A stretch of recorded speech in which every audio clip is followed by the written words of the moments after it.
Welcome back, fellow armchair generals. This is Gamer1745 here with my continuing playthrough of Hearts of Iron 3 with Black Ice 9.11. And of course, we're playing as Germany. If you don't already know, I've named my computer KIT. Stands for Knight Industries 2000. That's the car from Knight Rider, the original thing, because it's all black and it has red lights. So I wondered what I would call it, and I decided to call it KIT. First computer I've named, but I thought it sort of deserved a name. But I just now started up Hearts of Iron, and in my old computer it took a long time. I would literally like turn on a 3-4 minute video, you know, YouTube quick video or something, and watch that while waiting for my Hearts of Iron to start up. This thing starts up so much faster now. Part of it is because my main operating drive is a NVMe M.2 SSD, so it's right on the motherboard, not even on a SATA, so it's super fast.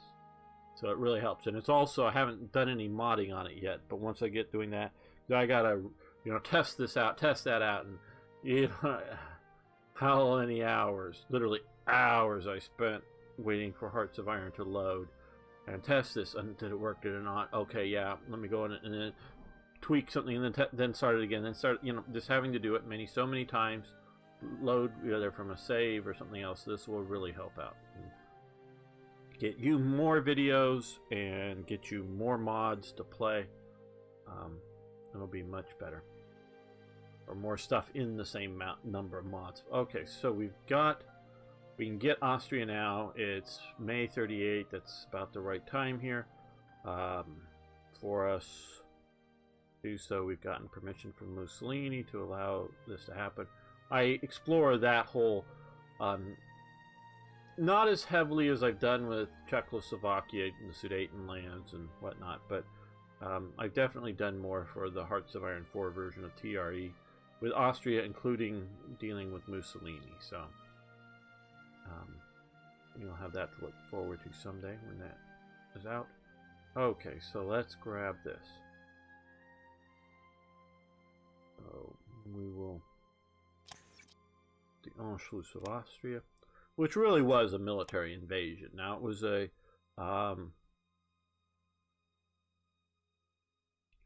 okay, what does this say? Annexing Austria before the historical date 1938 will have its drawbacks. In 1936, the Austrian economy was in crisis. Industry was, in 1937 and again in 1938, a number of events trigger for Austria where ICs, coal mines, or armies come online. As Germany, you may have decided to leave Austria alone to recover. Okay, so well, but we were already now at the historical timer a little after, so we want Austria. Okay, we want to inherit Austria and reform the Austrian divisions. Okay,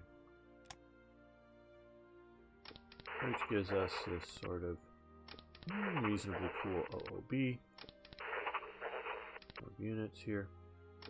Not super great, but it's pretty good. You don't move down to that division. Okay, so, and I recommend you doing that. Okay, forming KG 158 from 155.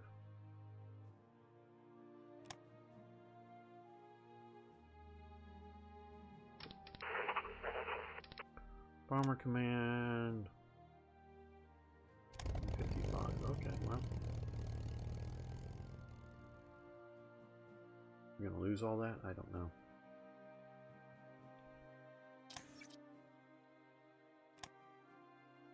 Okay,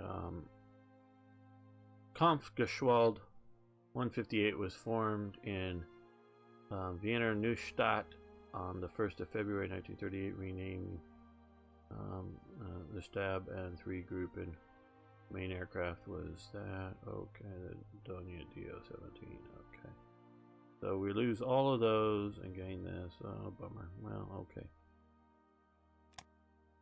Maybe a bit overkill, but in the production queue. Yeah, that's sort of the biggest bummer to some of these. I don't know if I should do all these.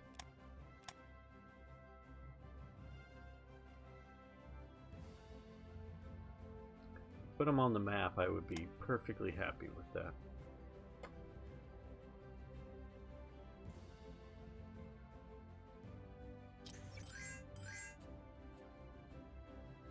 Okay,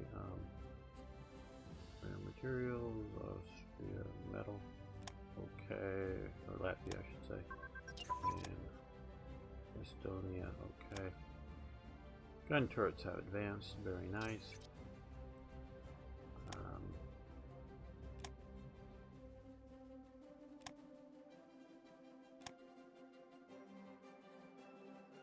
Okay, those are mostly 39s left to do. Well, let's just continue plowing through all of these here.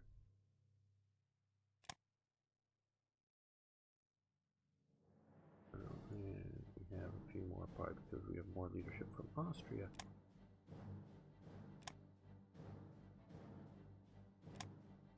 Go. And now we have 254. 254. No, thank you, France.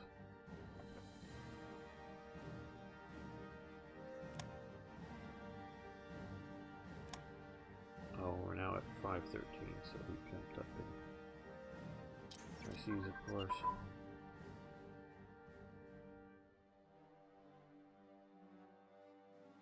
And fighter bomber prototype. Yay. But we'll stop that. Okay, we've got all of those. Basically everything there is being researched. It's in 38. That's in 39. I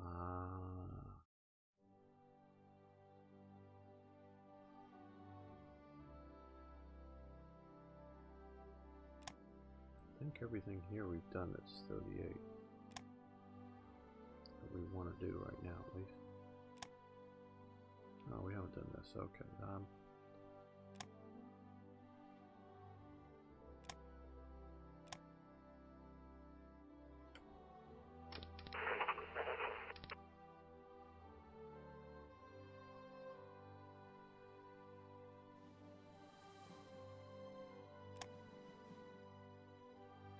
Now this unit here. This won't be upgraded, so let's see what we can do with that. Yeah, armored battalion, that would be a nice benefit up for that unit.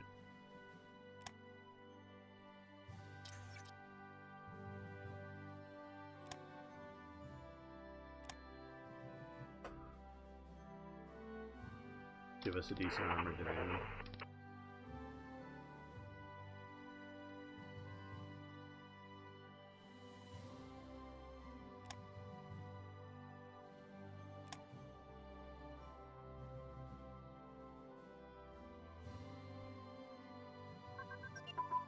Okay, self-sealing tanks, and what else? Cause I think that's a one and done.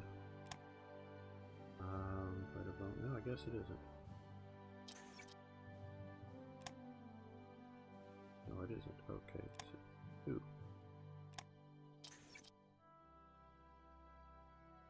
Come down here and do naval pilot training.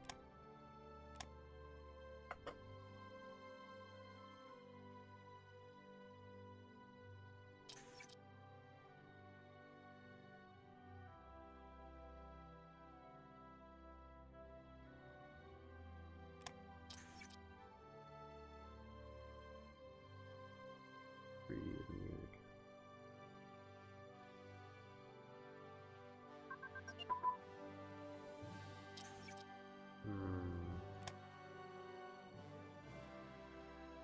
Bombing site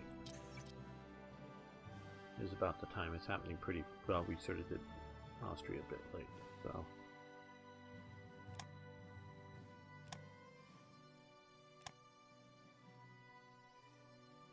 Hope this will work the way I think it should.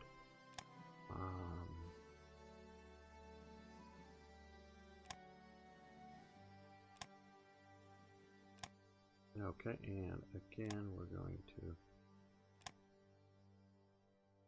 save this.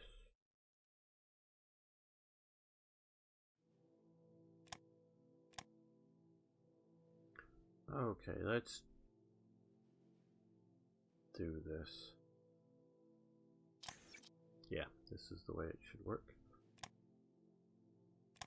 Okay, you've had a lot of Hitler speaking in the Reichstag, and a lot of, you know, demands coming on about this, and there is sort of a, I believe, a defense treaty, and yeah, there's a bigger gap between getting Austria and this, but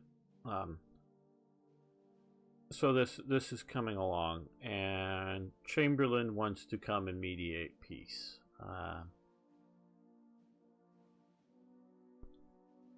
Fundamentally, Chamberlain doesn't realize the danger that the Nazis are. He just doesn't. Not at this point.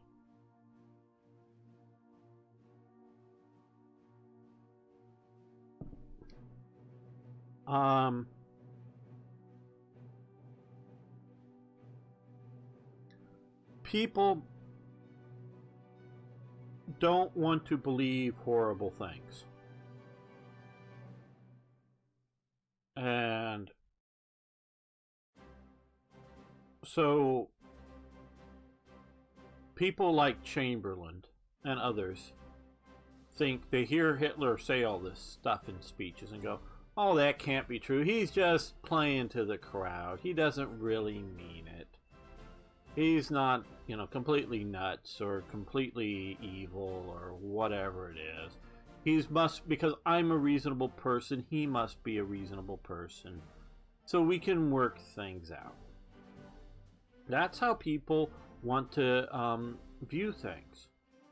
And they don't want to believe that, oh, we've got to have another world war and it's going to be, you know, huge death tolls even in our nation, and you know, they just don't want to believe it.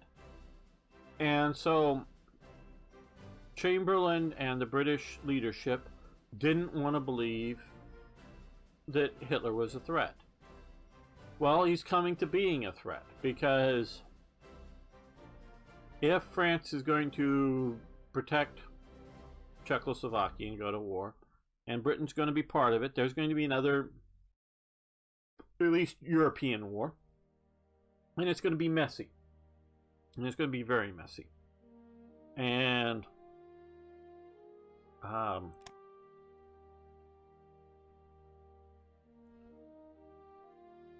they don't want to believe that it's going to happen. They want to believe that they fought the war to end all wars, and they're traumatized. You know, Germany's traumatized by World War I.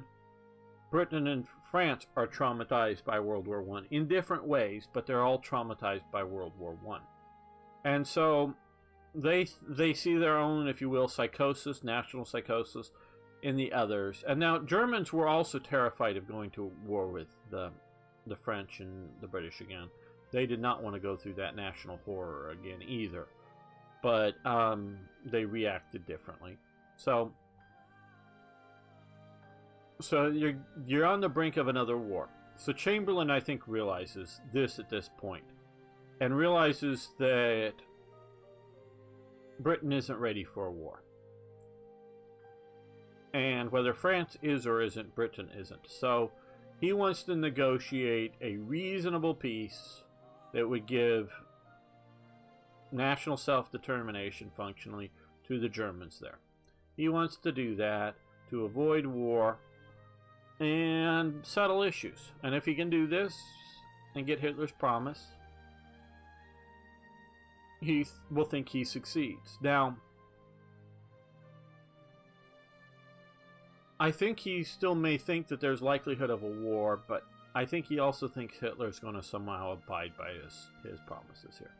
Because this is all my reading and getting inside, you know, watching interviews of, you know, people that worked for Chamberlain at this time, but, you know, interviewed back in like the 1970s, so now they're old men. You know, they were 20-somethings, you know, aides or whatever, 20-somethings in 1936, and now they're, you know, 60 years old or whatever when they're interviewed in the 60s or the 70s, and I've watched different stuff. So I'm just sort of trying to get inside of what my understanding of Chamberlain. It wasn't he was absolutely unwilling to go to war, because he does go to war over Poland.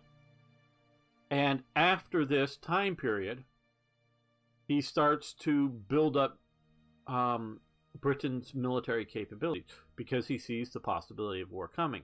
But he is no Churchill. He is no really seeing the dangers and really trying to push things.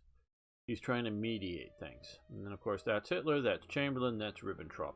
That, I presume, is an interpreter. And that looks like a driver, an NSKK uniform. That's a military attaché. So he comes to Berchtesgadens. You can read into detail to try to negotiate. That doesn't go well. Goes back, then comes back, and at Bad Godesberg, and for further talks with Hitler over the crisis. The night after a telephone conference, Chamberlain reverses his advisors. So at this point, Chamberlain is advising Czechoslovakia to prepare for war. There may be war. It isn't going to just be peaceful. Then the French are brought. Hitler, Mussolini is seeing this coming. Mussolini is the traditional ally of Britain and France. Had been so up until late 1935, when he invades Abyssinia, and his allies start to, you know, put embargoes and other things on him. So he's not pleased. So he started, you know, in 35, starts to move away from it, but still in 36, he signed the Three Powers Pact with Austria and Hungary in an anti-German defense alliance that obviously he lets go with Germany invading, peacefully invading, but invading nonetheless Austria. And that basically breaks up any sort of idea of being able to ally with Hungary against any sort of aggression. So he's moved in 2 years, basically, from trying to contain Hitler in Nazism to allying with Hitler and Nazism, but this is a much older alliance. So he has a foot in both camps to a degree.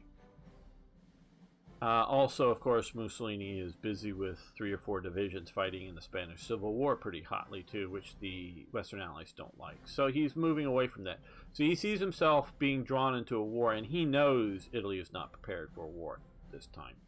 Hell, Italy wasn't prepared in 1940 when they finally did go to war, but he thought France was almost defeated and Britain wouldn't have long to last, so gotta quick grab something before the war is over. That's really, I believe, Mussolini's calculation for entering World War II. But if he sees it right now, which in 38 Germany is not nearly as strong as it is in 1940, even, you know, before the invasion of France, and his allies look, or his, you know, the Western allies look a lot stronger. So he's not ready for a war that he may be dragged into. So he wants to have a peaceful settlement. So he wants to intervene and look like the great man of peace in Europe. So he gets into there, brings in the French in as well as the British, because the French are the main sort of players who are going to fight the Germans, but the French really functionally know they can't quite do it alone, so they need the British. So if the British are going to do it, the French will go with it, but if the British aren't going to be in it, the French aren't. But if you could sort of kind of convince the French that not to do it, then the British aren't going to also not do it, because they obviously can't do it alone. I mean, they don't have a front to do it alone. They're trying to do some silly, you know, blockade when they could just, you know, it doesn't make sense. So Mussolini comes in. So will it be peace or will it be a crisis? We have an 80-20 split. peace for our times. So the Western Allies back down, advise Czechoslovakia that they will not join the war, and to yeah, because this crisis, the dissent has gone up in Germany at big time. But since there's going to be no war, dissent comes back down. And it's advised that the Czechs to not fight. Meaning, if you do fight, we're not coming to your aid at all. And so the Treaty of Munich, Sudetenland to Germany, we get some more manpower. But we have a fair amount of dissent, and part of that dissent, I do believe, I've sort of inherited from the previous events, is just the idea that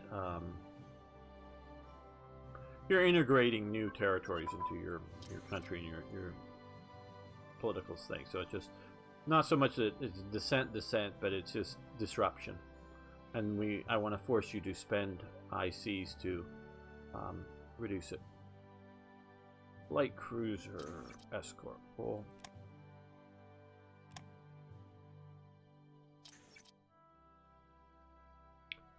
Well, let's look.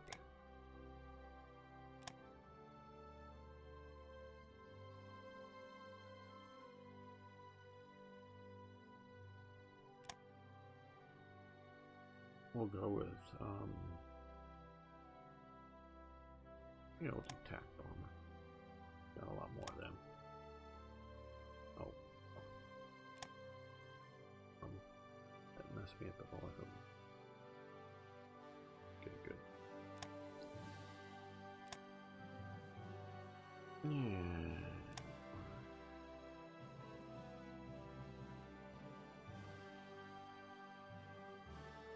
They become a super group. I should probably split those guys.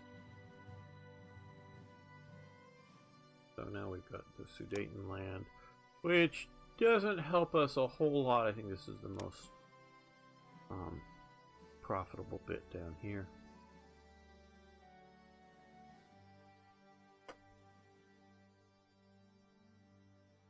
But makes Czechoslovakia undefendable.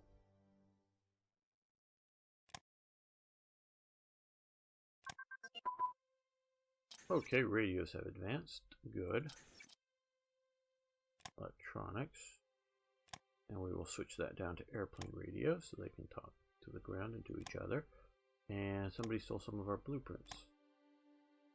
Naval bomber prototypes by enemy spies.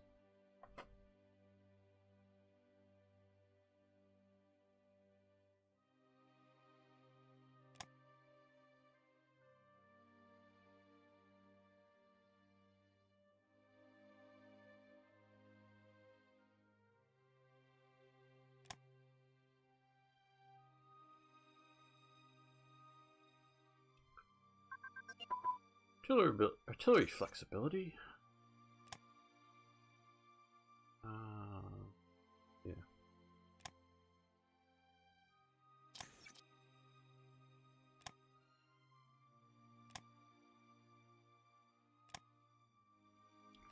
And twin engine armament research.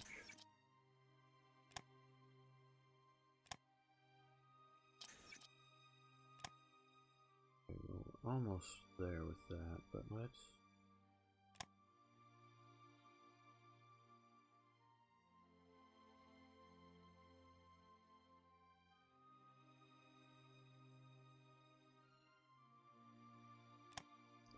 do that.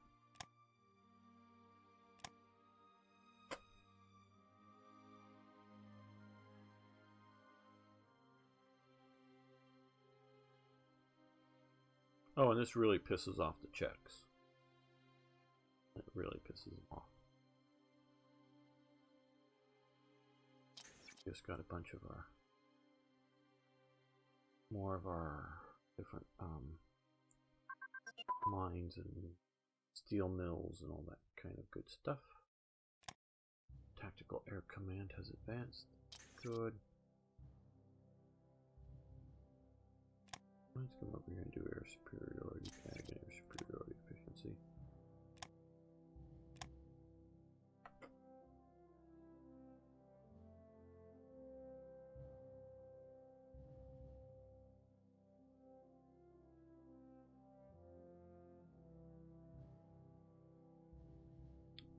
Now, Hitler really wanted a war with Czechoslovakia. That's what he really wanted. But what he also wanted even more was no war with France and Britain.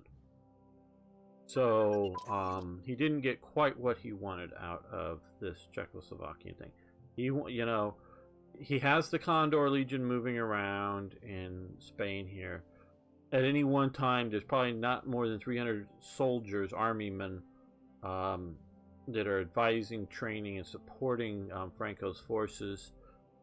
Much larger Air Force contingent, both training personnel, pilots, ground crew, and all of that stuff, and a very small Kriegsmarine element supporting the nationalists. They have a lot more German ships out there, including one of them gets bombed, that are supposedly blockading the Spain, like France and Britain also have large naval contingents that are blockading or monitoring, maybe I should say, parts of the coastal areas, but those are not supposed to be directly in the fighting, and mostly they're not. So he has that, but that's really small. Where Mussolini, he's had his war with Ethiopia, and he has 3 or 4 divisions or something like that actively fighting. And these guys, unlike the Germans, they're wearing Italian uniforms and insignias and everything else, and they're fighting in here. So Hitler wants a training war, but he wants one just with one country. So his first goal is Czechoslovakia, which he doesn't get. Okay, motorized HQs advance. No, that's down here. Okay, we can do it. Marine HQs. Okay, and I think that'll event. Good, we'll take these. We will have use for many of them, though we will also stack up a bunch too.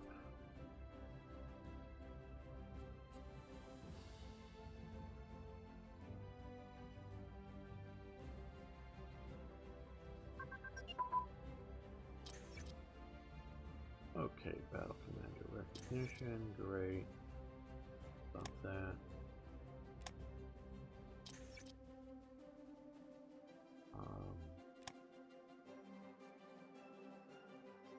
Yeah, we'll do.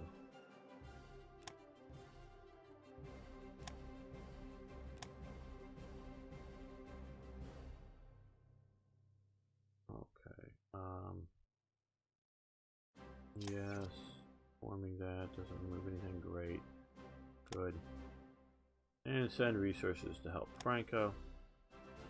We'll do that too. Mostly just to, because you're winning, of course. Try to get better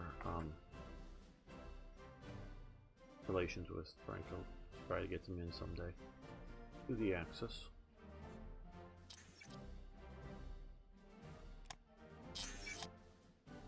Sounds like a lot of events just fired. Okay, Standard der Führer, that is the one in Austria, so we get that now. The Austrian SA, of course, it's very hard to find pictures of them. For a long time, they were banned in Austria, and they were also banned, even once they were no longer banned, they were able to join the Patriotic Front. They were unable to wear their uniforms, but they would parade around like this in a de facto white shirts and various, shorts weren't a uniform, but everyone knew that it was a uniform, and so that's sort of what they look like. And they very much didn't differentiate themselves from other Nazi uniforms and insignia in many ways, because they wanted to be all one German as opposed to being somehow different. Though a lot of their SA units were mountain type units. No one created a mountain. We'll touch later. A mountain unit for the SA. So got the Battle of the Century. Joe Louis comes out blazing in the first round. Schmeling tried to counterpunch as he had in the first bout, but to no avail, so he gets knocked out. So, disrupts our relations with the U.S. Okay, the West Wall Limes program. Secure our borders. Now we're getting pillboxes here, which are just these guys. We will be getting, like I say, a lot of events. We will be getting more coming up. By train to Paris, because Germany was poor country. Oh, this is coming for that. I was a poor country in foreign exchange in 1938. It was ordered to refer in France no quarter, but to travel by train and only in the closest circle. That's only 15 players, so they're heading out. We're losing. They can still win. You guys can read it more. Reichsführer wants a 6-5 or 5-6, so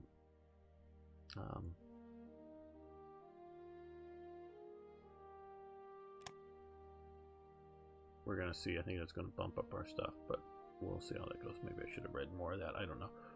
Formed the 17th Army Corps. Excellent. Air bases for southern Germany. Yes, please. Form Marine Strauss Troop Abteilung. It was a secret. Okay, the Marine Strauss Company was a secret Kriegsmarine formation formed in 1938 in Schweinmunde from the Marine Artillery Abteilung 123. It was the only real German Marine infantry unit. I didn't know about this because it was secret. In September 1938, a reinforced platoon led by Lieutenant Walter Schung embarked on the German battle ship Deutschland, headed for Spain, where it blew up a Republican radio station on the island of Ibiza. In March 1939, the MSK was among the German forces occupying Memel-Land. That's up here to you Americans. On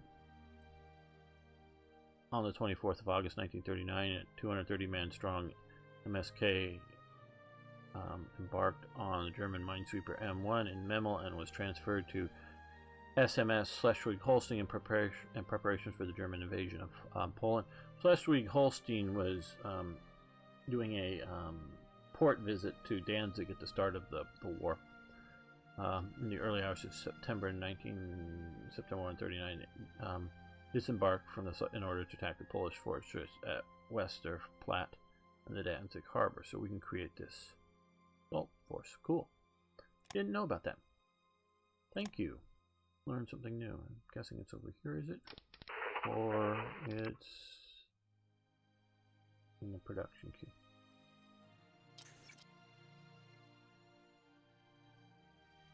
No, not in the production queue.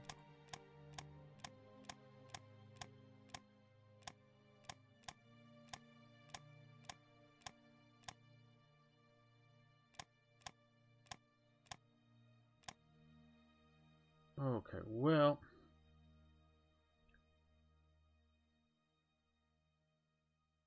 let's get some of these in do production now. Well, where is this Marine Strauss Troop? Oh, here.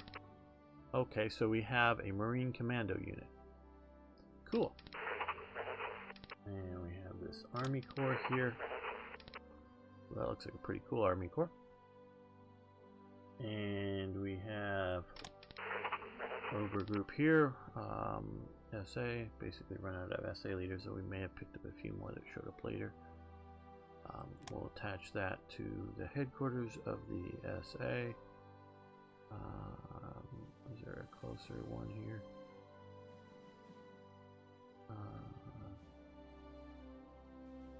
I guess it's just going to be that. It gets in our Austrian groups. Like I say, we don't have real mountain units, but that will help us keep our revolt risk down here for Austria considerably. And the Standard Kepler. We're going to put that under the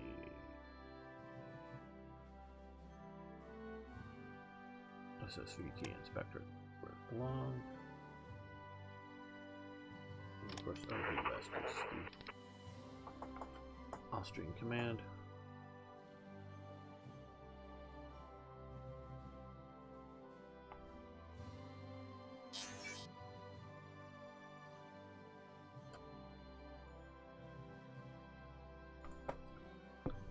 More events. Now, while Hitler was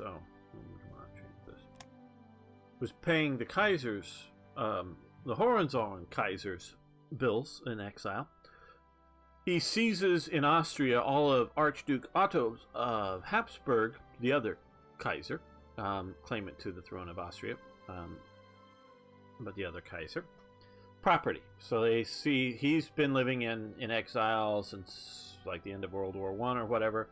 One time I think tried to sort of get back to Hungary but was stopped, or there, you know. So Hitler takes basically the opposite viewpoint and grabs everything from him that he can.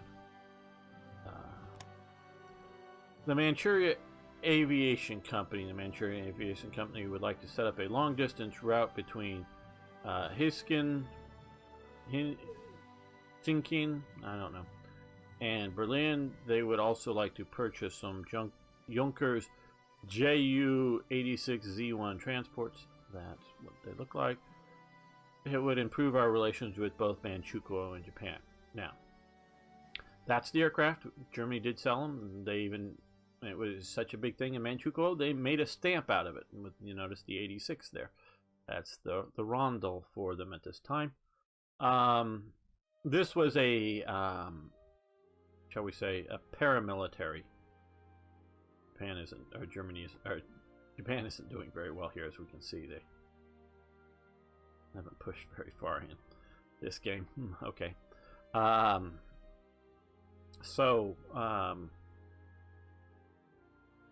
They were doing better historically. Normally Japan is doing better than historical, but not this time. Big deal for Manchukuo. Like I was saying, it was a paramilitary air force. They did want to set up a air route to Germany. They also did a lot of civilian sort of cargo type transport, but it was also a military support type, not a military air force, but sort of to support ground forces and whatnot with, you know, whether they're dropping cargo or just flying cargo around for Manchurian forces. So we can sell them some of these. They'll get some transports or not. We want to improve relations, so we'll do that. Outdated aircraft of the Austrian forces. Offer them to Hungary. We're going to offer them to Hungary, I guess. I think that. Nah, I think we'll.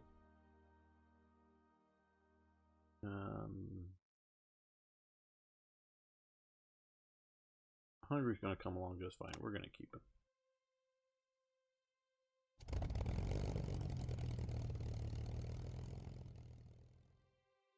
There we go.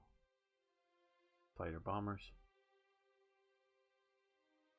Not a lot, but help a little bit. They'll upgrade. Okay, establish propaganda units in the Wehrmacht.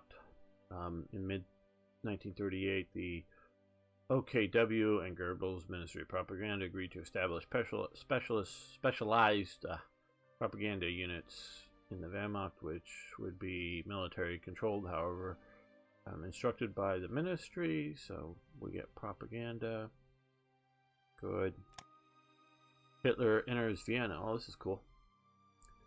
Hitler's journey through Austria became a triumphal tour that climaxed in Vienna in March 1938, when around 200,000 German Austrians gathered around the Heldensplatz, Square of Heroes, to hear Hitler say that the oldest eastern province of the German people shall be from this point on the newest bastion of the German Reich, followed by his greatest accomplishments, accompanying the annexation of Austria to the former Greater German Reich by saying the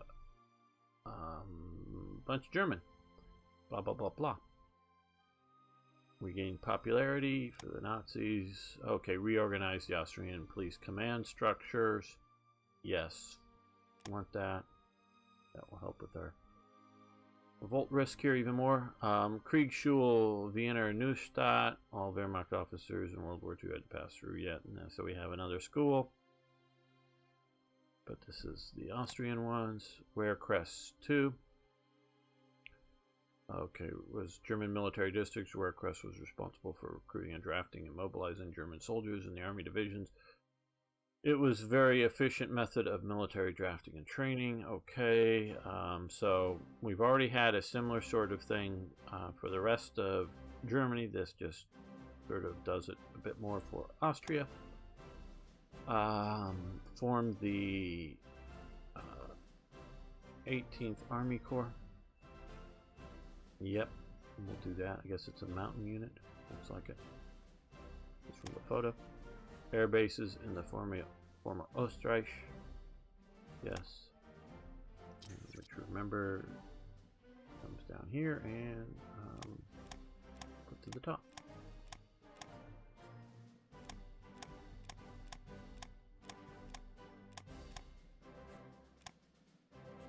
Okay, so we're getting this stuff done.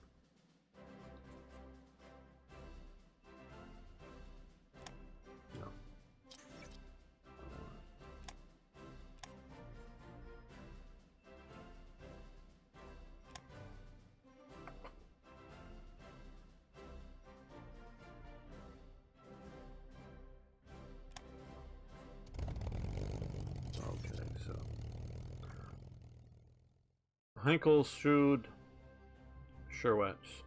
Okay, so basically we're getting Heinkel Aircraft Factory in Vienna. Hold a plebiscite on the Anschluss of Austria. This is, we've already sort of had this earlier in TRE.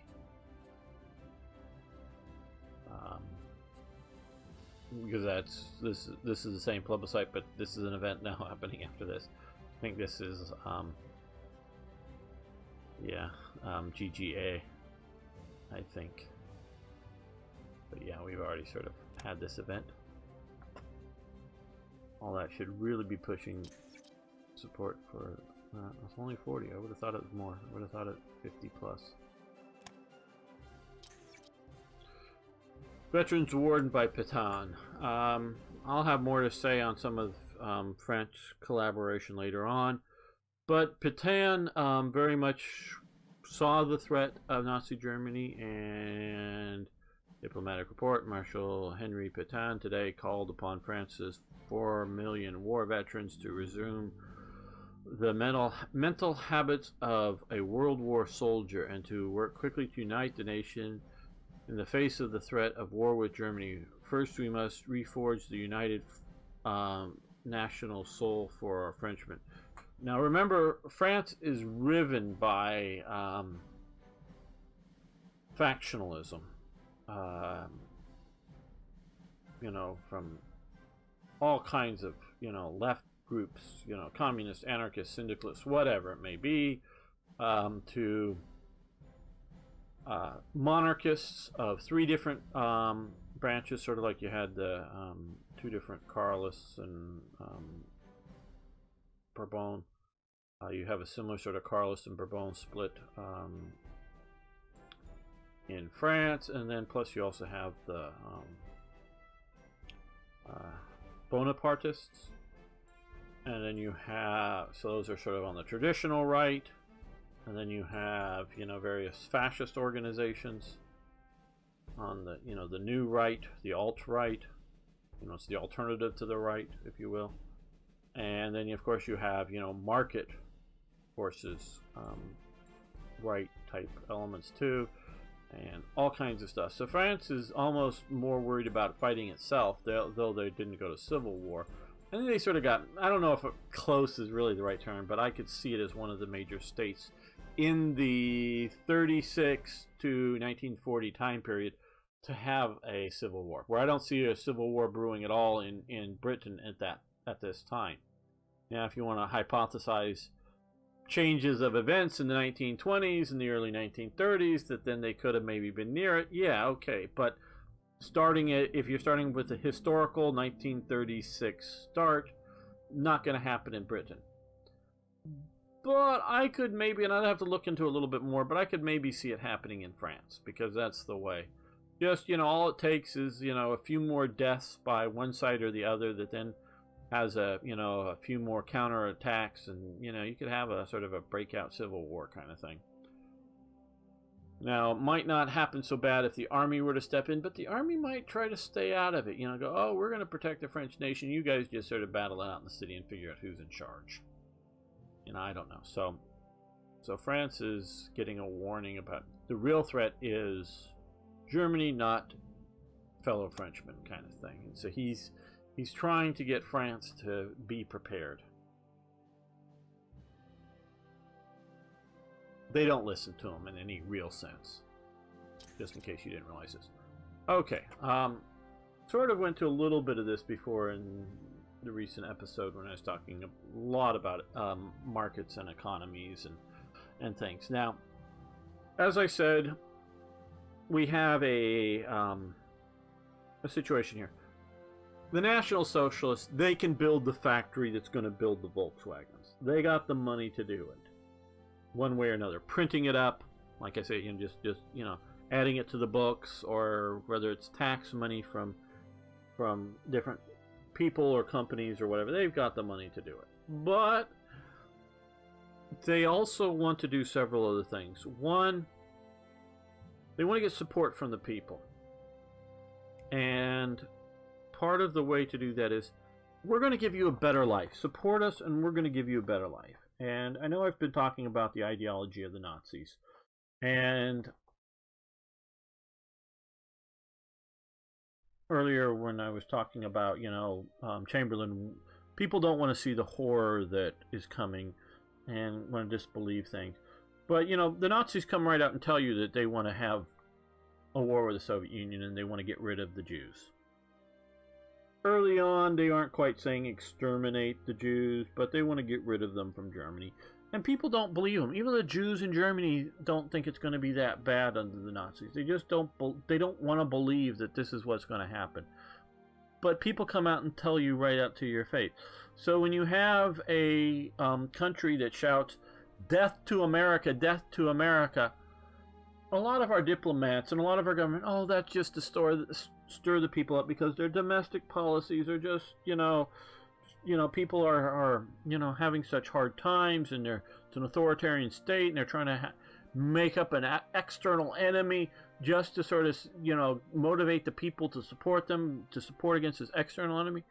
No, they believe death to the freaking America. If they had nuclear weapons, they'd be pushing those buttons. I truly believe that. Now, will we ever know that? Well, if they just get 3 or 4 nukes, they're probably not going to try to nuke America because they'll just get obliterated. If they got a bunch, if they get 100 nuclear missiles, I think they're going to push the buttons. I really do. Because the leadership of Iran believes in their messianic view of bringing the second coming of Muhammad and whatnot, and they truly believe that. It's not just propaganda. It's not just anything like that. They truly believe that it's coming, and if Allah gives them the ability to make the nuclear weapons, they will make the nuclear weapons, and they will launch the attack. Now, if they just can get a few, it'll be sort of like, well, now you can't bomb us, because if you do, we'll send some missiles back at you. Yeah, maybe. But I truly believe they mean what they say once they think they can do it. I truly believe that. So, with Germany, as soon as they thought they could invade the Soviet Union, Hitler had them do it. You got to believe that. Now, they also lie to people. Hitler in his speeches often, I think, again, I'm taking other people's reports because I don't speak German well enough. I listen to speeches in different times and catch a word or two when it's, something I'm a word, but I don't understand a sentence. I'm just literally just catching a word or two. He often, though I understand, invokes divine protection and stuff. And Hitler was rather religious, not rather Christian, but rather religious. And we can really see in his viewpoint that there was some sort of divine force of some sort protecting him from all those assassination attempts, all those near misses. He truly believed that there was some sort of divine providence, divine something supporting him, whether it was a god or the ancient Norse gods or just some sort of earth force, or I don't know. I don't know that it was clear in his mind what it was, but I do think it was clear if you look at his comments and whatever, that not just his public ones, but like his private ones that people wrote down in diaries, later that night. So we're pretty sure that he said the basic statements that were said, that he truly believed he was divinely protected. So there's some divine elements to it. So, but they also tried to fool the German people. And Hitler himself, whose mother was dead, but he talked at least one time that his mother was a very devout Christian.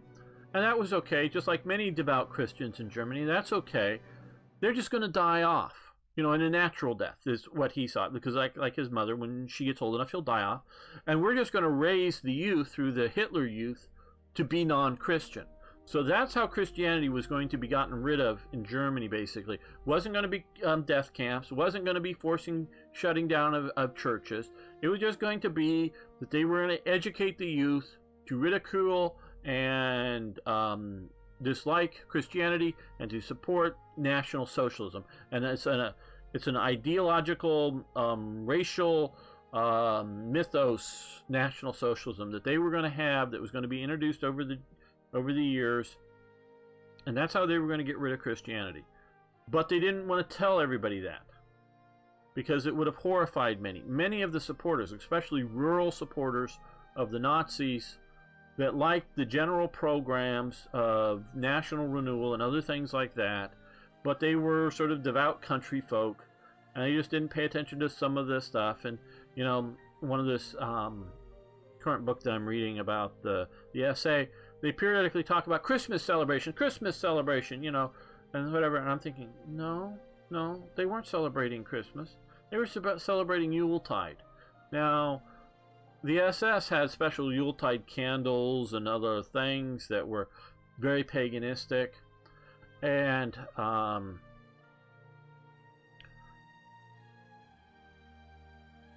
so the Nazis were trying to shift it back to the winter solstice, paganistic things. It's the same sort of celebration at the same sort of date, and it coincides with the Christian Christmas. And so that they were trying to slowly over time shift that. And I sort of also recently came to the realization, because periodically I see it, and in the German and some stuff, but it's rare. And I may have to look up some of the definitions and correct me if I'm wrong. But sometimes they called it the Hakenkreuz. What is it? The bent cross or something like that? For swastika. But that's not the right word. And I'm talking in publications at the time, for but also advertisements. That they tried to fool the Germans that the swastika was a cross of some sort, a cross. I'm not necessarily saying a Christian cross, but a cross. But no, it is not a cross. The Nazis never, and I'm not talking some Nazi Hans in some village. I'm talking the Nazi intellectual thought group people. Some of them very high ranking, some of them just sort of middle ranking. They never saw the swastika as a cross. It was a sun wheel. It was the Eastern Hindu, Buddhist sun wheel. And they saw it as such. They really did. But they wanted people to mistake it for a cross. So the people, the people who are really behind it see it as this Eastern religion element that they're bringing into Germany. Now, they believe it's a long-lost Aryan religion that the Aryans that escaped from Thule came to Tibet or somewhere and spread their religion to these other peoples, or some of these other peoples are also various subgroup exiles from Thule that went east and have this religious view. So they don't think they're finding some foreign religion. They're thinking they're refinding their ancient religion. It's sort of crazy, quite honestly, but that's what they believe or want to believe or whatever. So they're trying to fool people. But along with all this stuff is they're trying to give people that this is how the world's going to get better. The world's going to get better. You're going to be able to have a car. It's going to be pretty cheap. It's going to be affordable. You can do now I know this is a long way to get here, but you can do a 5-mark plan. Only save 5 marks a week from your salary, and in 4 years you'll be owner of a brand new Volkswagen. So, basically, if everybody did this, there was no way they could afford to build and do the factory. The math just doesn't work. It just does not work, from what I understand. You know, how many people that were putting the money in, to how many the factory could produce, to what just wasn't going to work.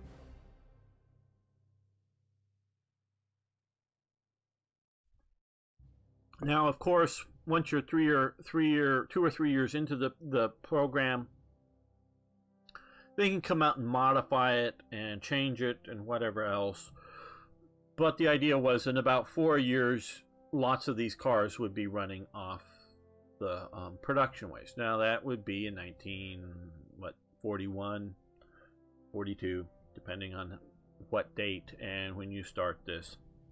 The first large numbers of cars would be coming off the assembly line for this 4-year plan. And so you would be getting, a lot of people would be getting their cars. Maybe a lot of people would be, oh, I've saved all my marks up and bought all my stamps, turned it in. Okay, well, now it's a 2-year waiting period or a 3-year waiting period. That, you know, may have happened, but no one was, or not no one, but they weren't going to be able to fill all of the number of cars that supposedly would have been ready in 4 years. And of course, the people themselves didn't know how many were going to be built and didn't know how many people were saving up, so, you know, they didn't realize this. But the idea is to get 5 marks a week out of very many people's salaries. That sort of deals with the inflation. And they do, of course, respend that money on building the Volkswagen factory and other things as well. So it's a way to manage people's expectations, both as in, why are you working today? Well, you're not going to get all your gratification today because you can't go out and, you know, get a loan and buy a car and get it today. You've got to start loaning the government your money that eventually you'll get your car out of it. I do believe the government truly believed that eventually they were going to get, everybody was going to get their cars someday at some point. But obviously that doesn't happen. The war happens first. So, but it's a part of their sort of economic system that's going on here. And so it, actually I think it does help national unity just a teeny bit, but we lose some dissent because people are going, oh good, we're doing this 5-mark plan. Not a burdensome, but a substantial amount of money out of many people's salaries. So, get that going.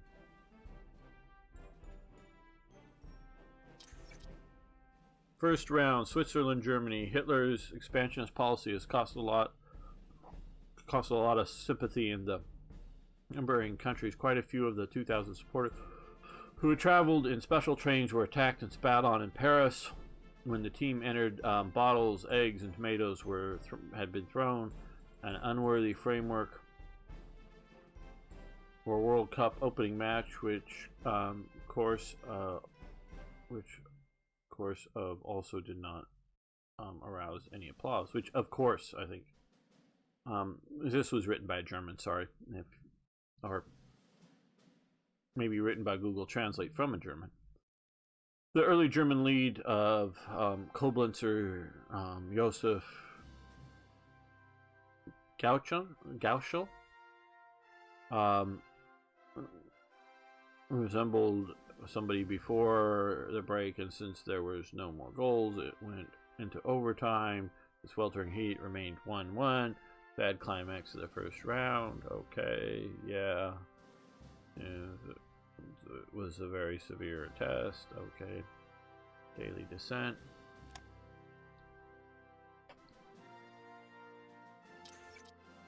Okay, the Ritter essay, just showing you a bit more of what's going on. Sort of a writing day, lots of people coming out, watching the essay, ride their horses. Ritter combat companies and group. Mint. Also some supplies, doing all those things.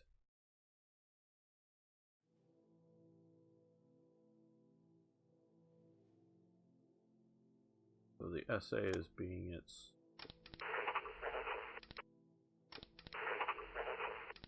okay. Now these guys, I don't think we can attach them to the headquarters yet.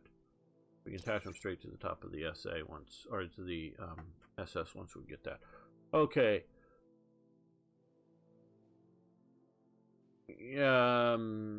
Okay.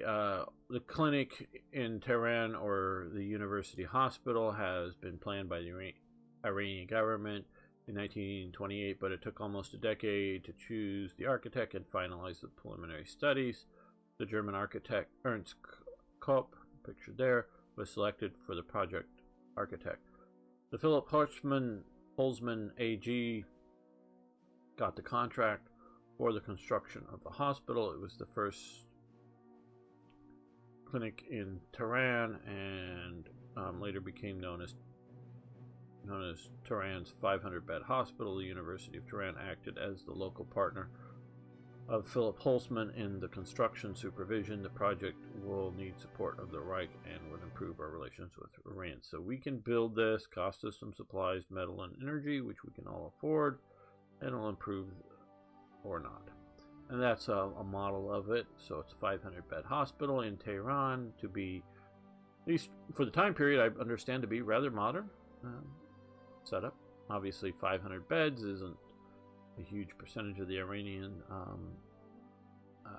populace, but it's, I think, to be also a training hospital, you know, to train more doctors and nurses for Iran. So yep, that will help, and that was very much part of Germany's outreach to Iran and the Middle East.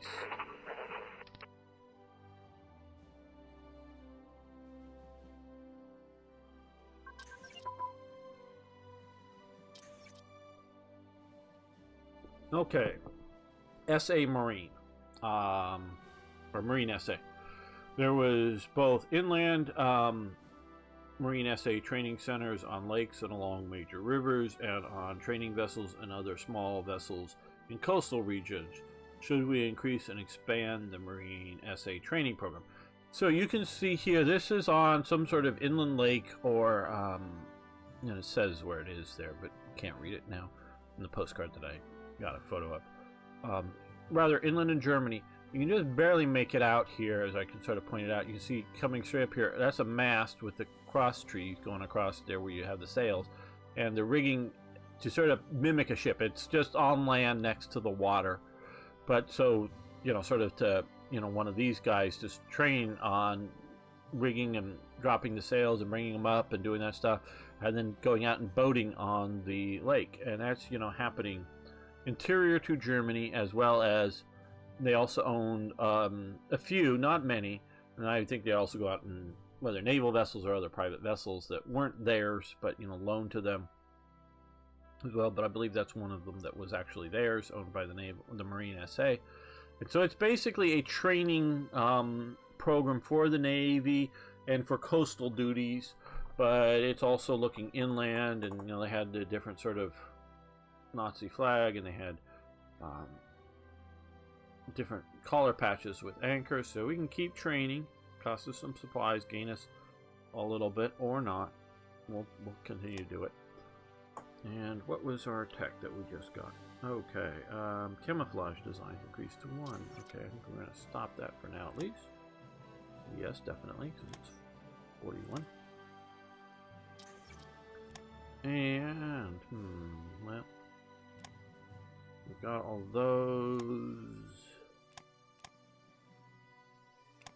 Here, we're doing pretty well here. Ground attack tactics. Yeah, we'll do that.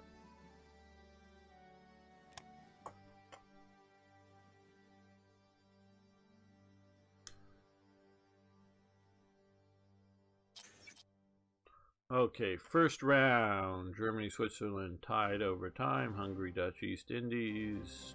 Hungary won. Smashed them. France, Belgium. French won. Cuba, Romania, Italy, Norway. Rematches. Okay. And in the rematches, Switzerland beat Germany 4-2, it looks like. Continue. Rematch Switzerland, Germany. 5 days later, the two teams met again for playoff. Excuse me. The first half belonged to the Germans. Switzerland made the game. Its chemistry within the German team simply was not right. Okay, complete. Okay, daily descent change, following effects until June 38. Okay, well, 24th of June 38. Gain more descent, loses popularity. Oh, see, this is what I complained about, or why I didn't want to do this, because this is a big hit. I think it's too big of a hit, and I'm not exactly sure how to fix that.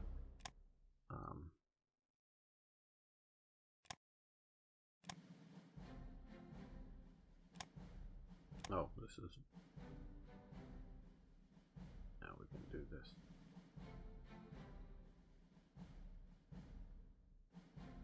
This is costing us a lot more supplies and things.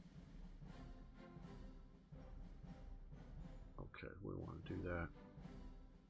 I don't know when we're going to lose this.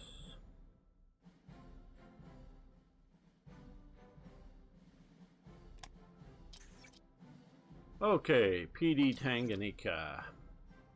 We can send the PD Tanganyika, which was in 1936 purchased from the Deutsch Ost Africa line on a KDF cruise around Africa. It could have on board some of the right people to better improve our relations and gather information in that part of the world. Should we send the ship on the voyage? It didn't. That's what the ship looked like. That's some sort of fragment of the ship that was mounted somewhere on something that spells out Tanganyika with the German flag and some sort of other house flag or something there, but those other letters spell out in one of the flag codes. So I thought this would make a possible spy mission to Southern Africa and whatnot. So, or we could not do it. We'll do it. We'll send it down there.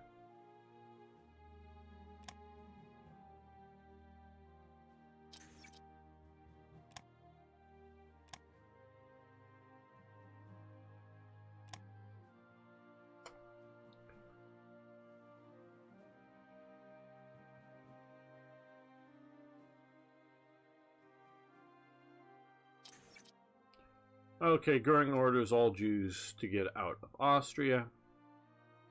So this happens going there. I think that's from that actual speech, but I'm not sure. It's from one of the speeches, and it's in the uniform of the right period. So Jews get out. This is from a newspaper article in the U.S. So it reduces our relationship, and we gain some dissent because it's upsetting the Jews and many Austrian Germans who don't have such huge anti-Semitic feelings that want all the German Jews to go.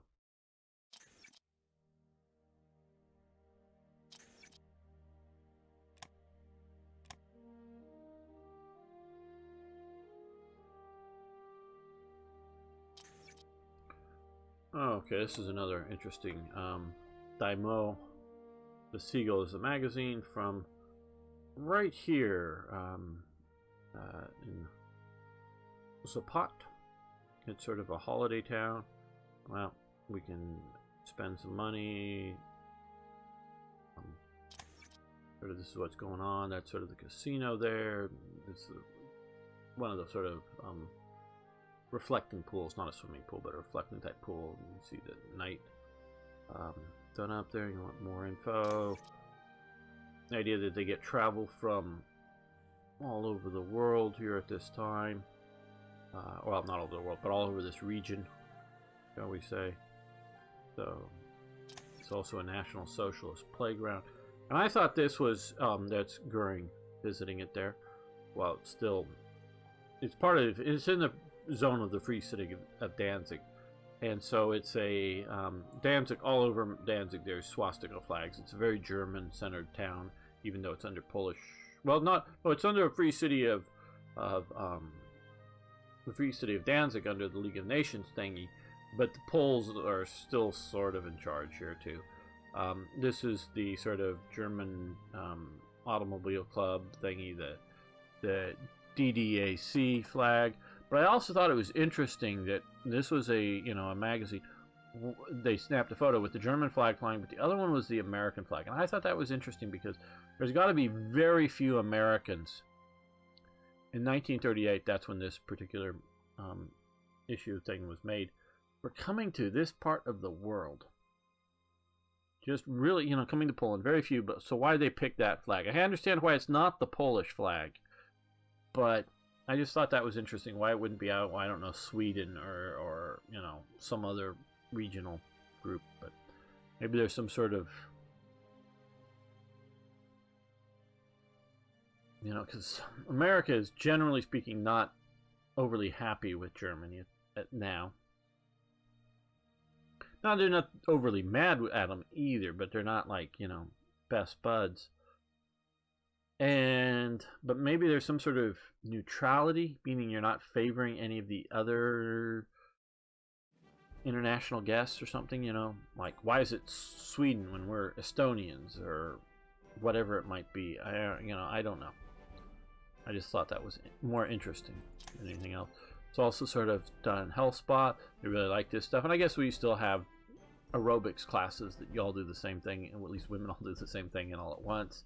But it's sort of mud baths and other sort of health spa, and it's also just sort of holiday beach, the right time of year, out in the 3 days of sun they get there every year or whatever it is. So we lose a little descent because enough Germans can travel there, and even though it is still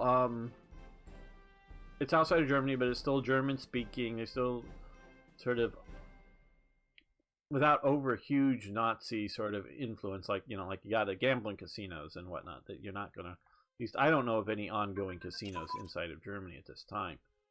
Maybe wrong about that. That'd be interesting to find out. Sort of public kind of things. Okay, machine gun focus. But it's something that the Nazis seem to gun position. I don't know, tolerate or approve of or whatever, however you want to look at that. But they definitely visit there and not seeming to disapprove of it in any sort of public way. Well, we are getting through a lot of the 1938s, and we're only in June. Here we go. Oh, and there's another one. Machine gun. Oh, radio communications infantry.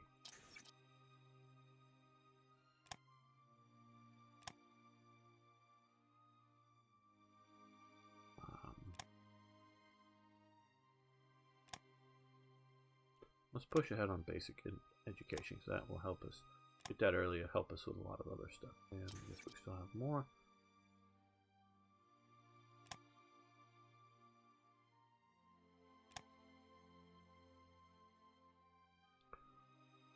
Radar for targets.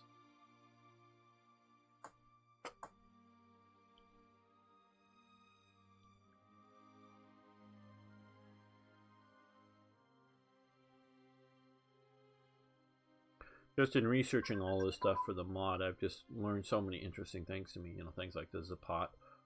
I knew about the Free City of Danzig and whatever, but just thought of it as a sort of disputed city. But and it's still a holiday town to this day. And I've seen some modern photos of it. Looks cool. Fighter pilot training. So just interesting things you learned. I wouldn't have known if I hadn't. What is infantry? Oh, fighter pilot training. That's right. Yeah. Okay. So, and we'll come to close air support ground crew training. Just learning about the world, it fascinates me. And the history involved with it all.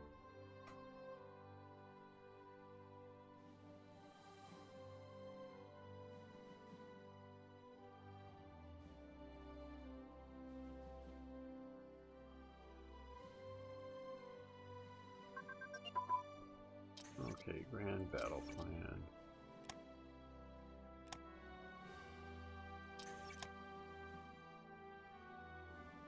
Well, let's do assault concentration because that will lead to superior firepower, which we want as early as possible, or practical, or whatever.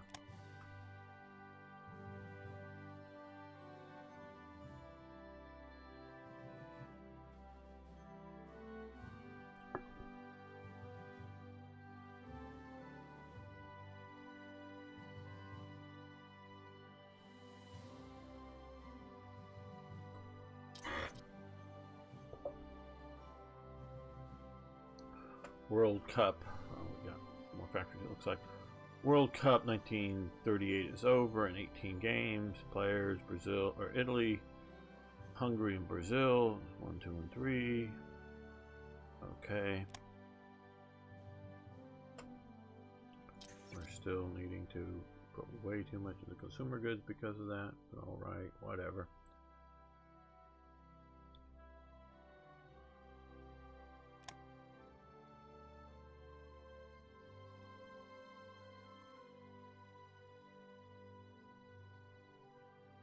We're losing even more ground with officers, and obviously we're not having any combat casualties. So what we're going to do here is unclick that and unclick that and just reduce this down. Let's go down to 50.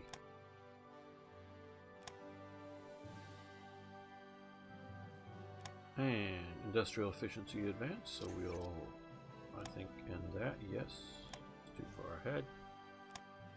And capital ship damage control systems, which should probably grade out. Yes, good. So we'll get a lot real soon here, so I'll get us balanced back out. But we just needed more officers. The research, great, but we needed more officers.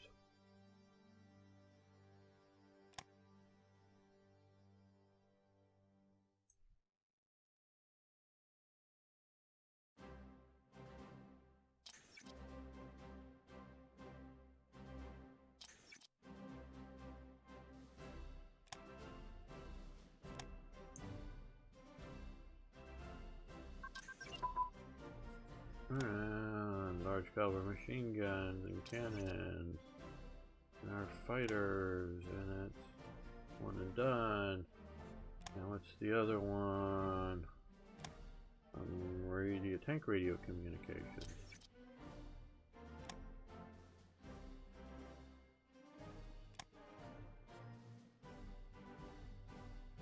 Okay.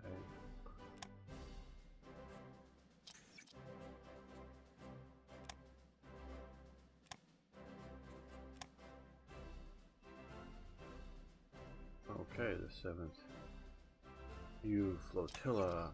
Yes, we will form this. That would be good.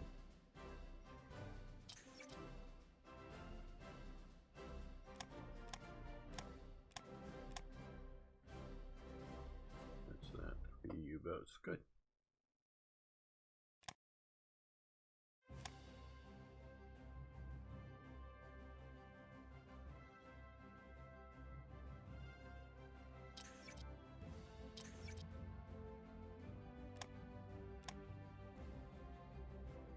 Okay, now we're back down to reasonable.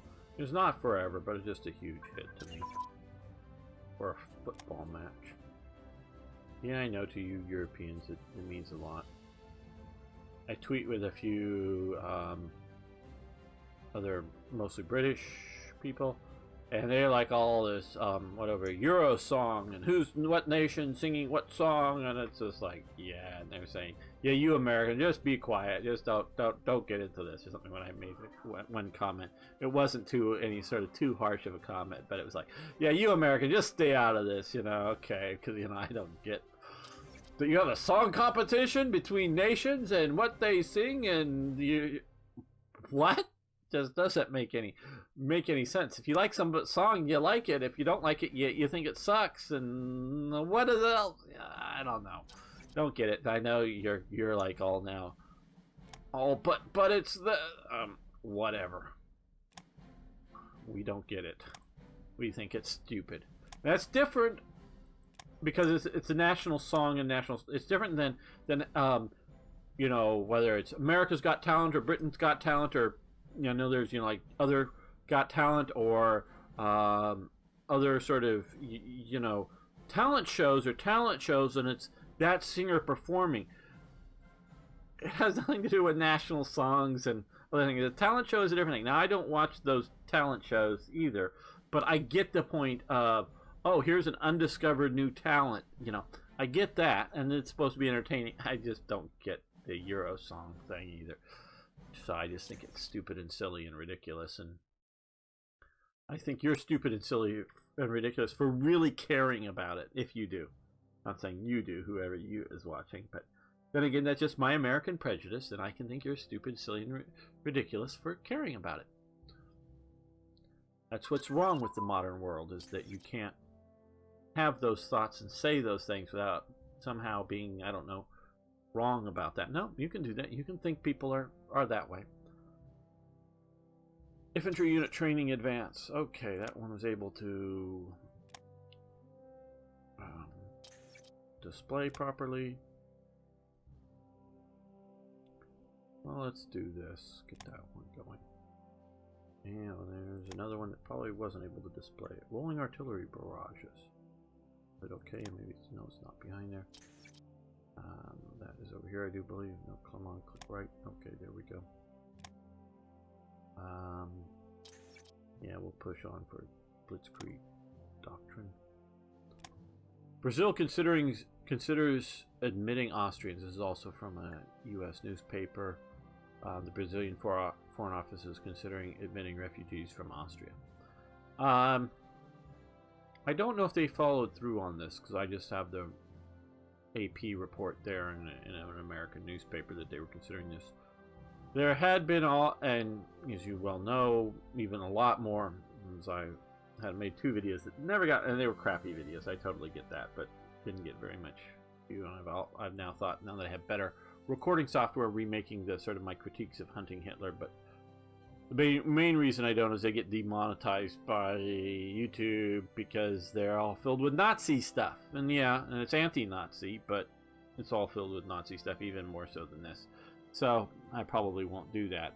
And so you all know about Nazis and other Europeans just fleeing post-war Europe to get to other places, and a lot of came out of Argentina. But there was also a move to get talent from Europe to South America. Back at this time, and that's sort of what this is doing. They know they can pick up a lot of talented people for one reason or another, including Jews, that would help out Brazil build a more modern nation. And of course, since they're considering this, it's pissing Germany off, so we don't like it, and so we get a little worse relations with Germany, because we don't consider there's such a thing as an Austrian. We only consider there's Germans.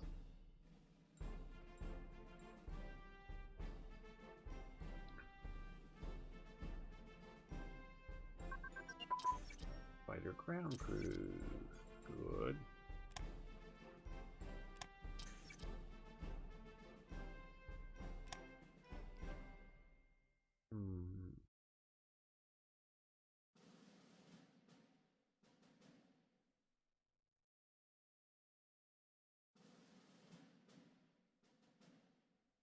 Well,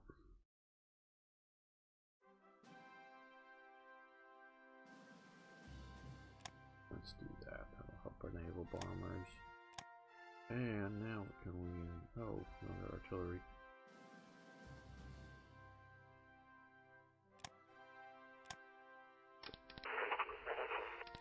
And this is a 240, and I think this is the 280 millimeter gun, right? Yeah, 280 millimeter. That's a bigger gun there. More hitting power. These will do best combined with other units. No. No. But we're just sticking them there for now. Putting them along the border. Looking scary. Pointing them at France and going, ooh, you better not do anything. Troop ship flotillas. Well, very good. We'll do the engine next.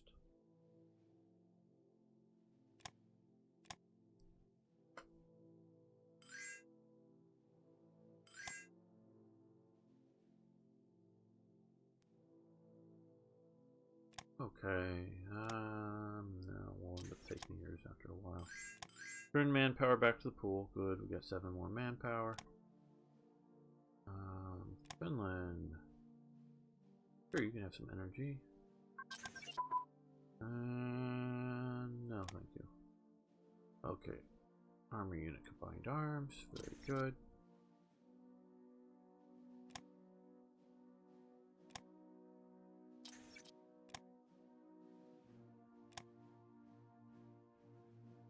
Let's go here.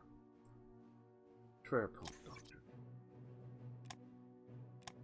What else are we too far ahead on?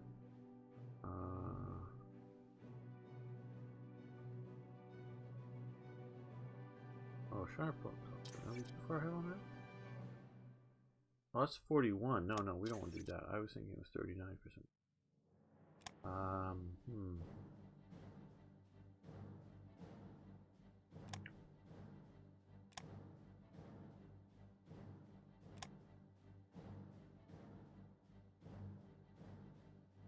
Yeah, let's do mountain HQs. We're gonna do reorganize the War Ministry. Well, we're getting more chance of positives than negatives. Money, national revolt risk, February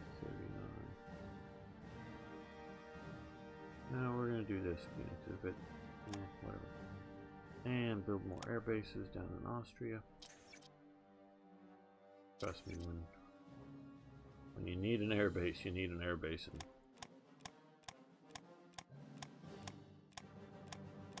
oh, did we get those down there for this version? No, not yet. Don't think. I think they're going to add more air bases around. Maybe in a later version, or they, I don't know, promised or said they would or whatever, and just don't know if it made it to this version. No, it doesn't look like two additional air bases.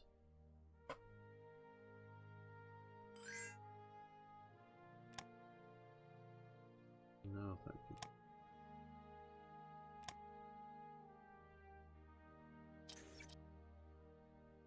Okay, the King George V is launched.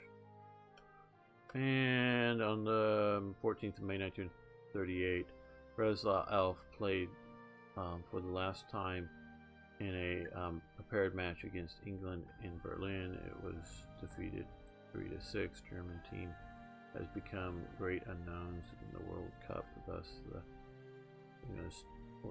still has to be good. Well, we lose some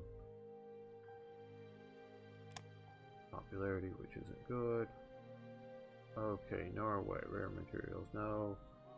Romania, yes, because we do want to stockpile that. We want to do it from certain nations.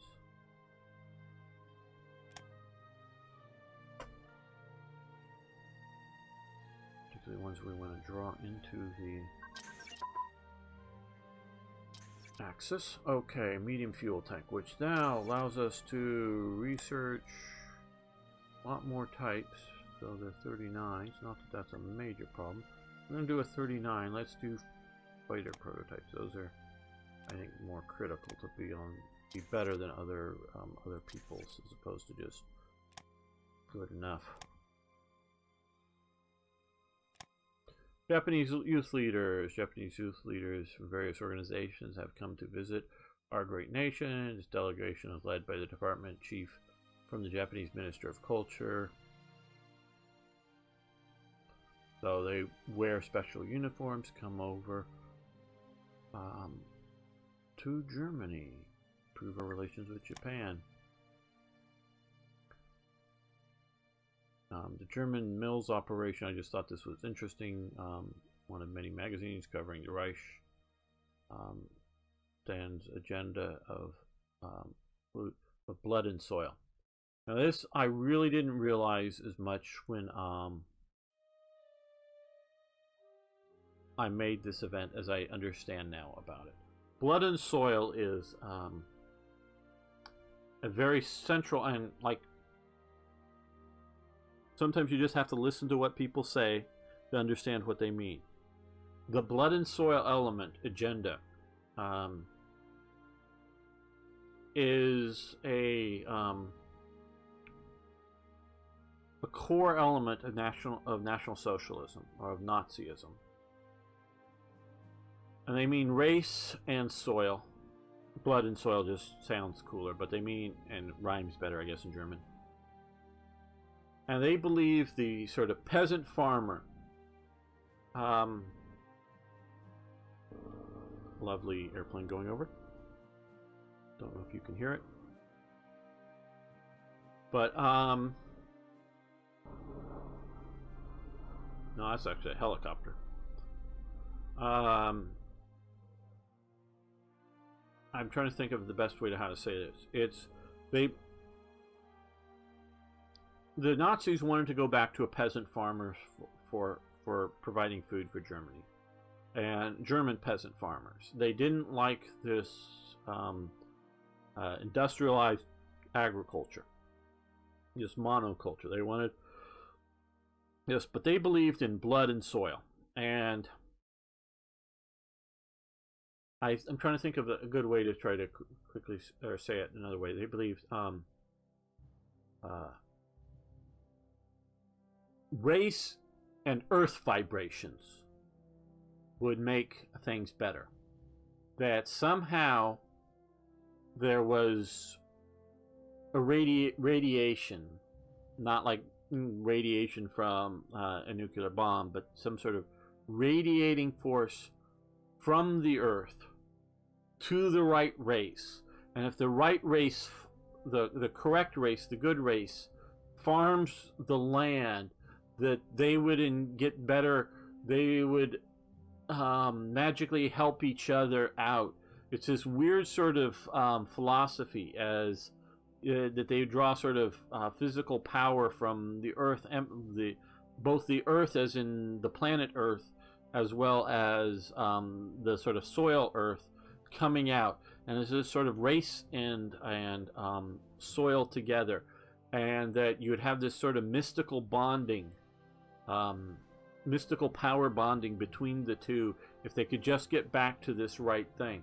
That's what their blood and soil was all about, and they were promoting up these ideas, and this was very much part of National Socialism that I before really didn't recognize just what blood and soil meant.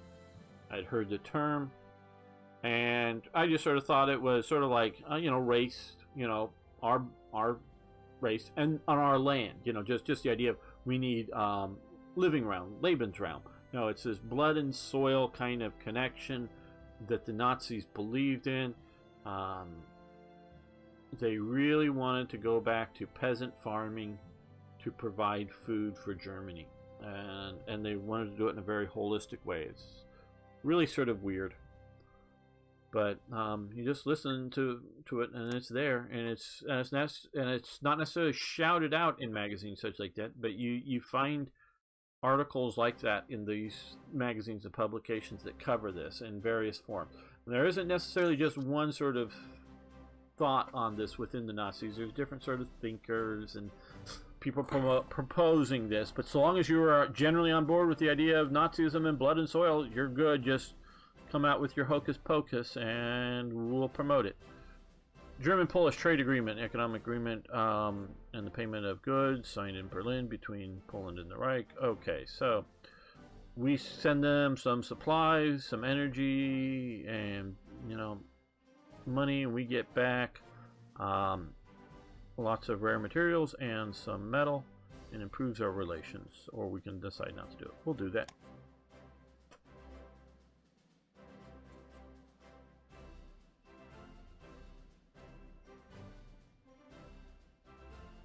Well, we're building up now officers, which we've needed to do. Neglected that a bit, of course, but now we're getting there.